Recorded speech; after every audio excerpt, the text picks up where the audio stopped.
Hey everyone, and welcome. Today, we're diving into something truly amazing, the connection between neuroscience and education. We now have these incredible tools that literally let us peek inside the human brain while it's learning.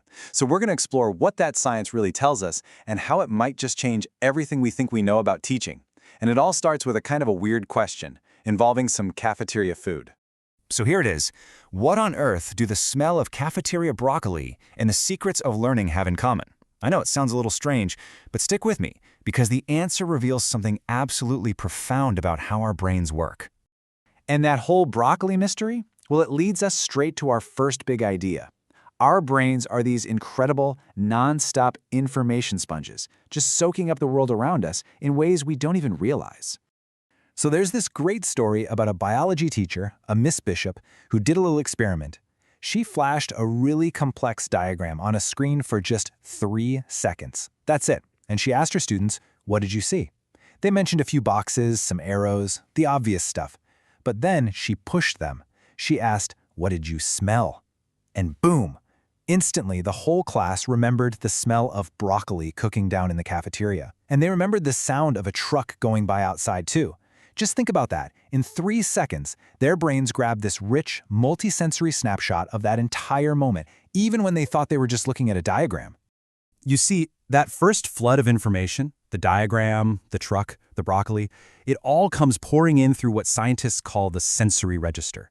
The best way to think of it is as the brain's massive, wide-open front door. It's taking in a staggering amount of data every single second. So right away, you can see the first challenge for any teacher, or really for anyone trying to learn anything, is figuring out how to direct our attention to the right information in that flood. Okay, so just absorbing all that information is only step one. Now, thanks to these amazing tools like fMRIs that let us watch the brain in action, we've discovered that learning isn't just, a mental thing. It's a physical process. Learning is literally an act of construction. This incredible ability to remodel itself is called brain plasticity.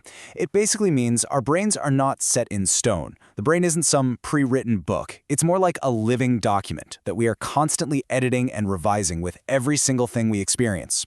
And this is the physical foundation for everything we will ever know. And what you're looking at here is a picture of that process. In early childhood, the brain just goes on this absolute building spree. It creates this dense, tangled jungle of connections, or what we call synapses.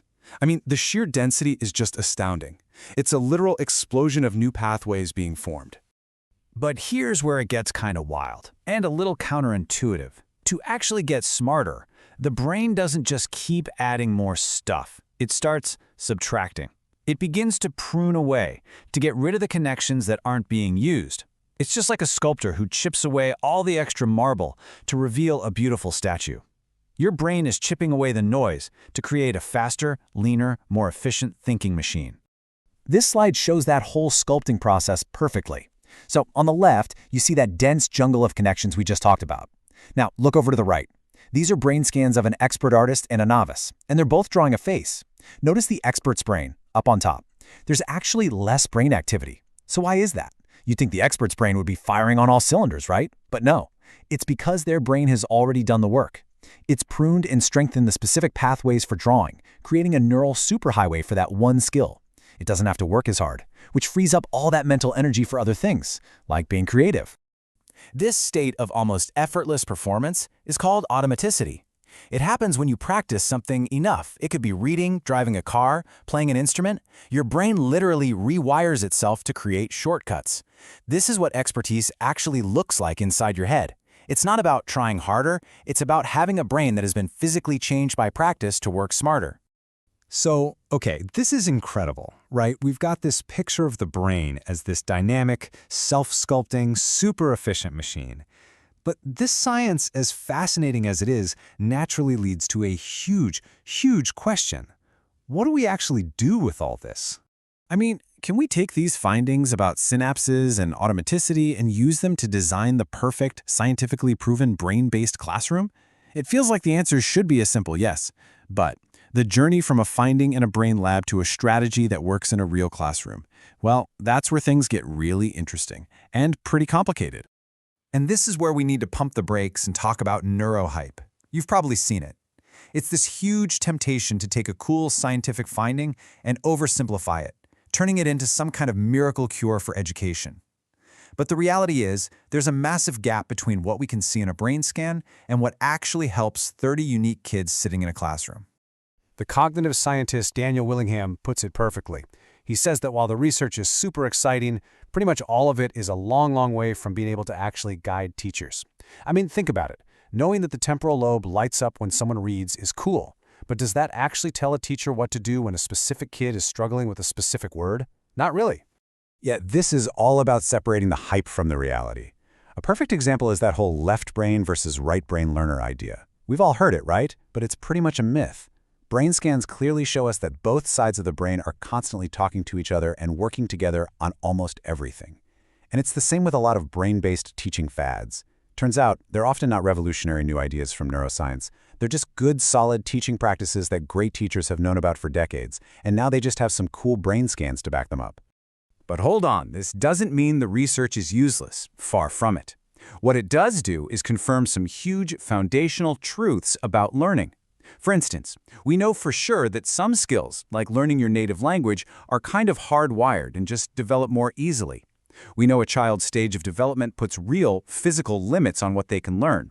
And, this is a big one, it confirms that the prefrontal cortex, the CEO of the brain, is the center for all the deep thinking and planning we want to see in our students.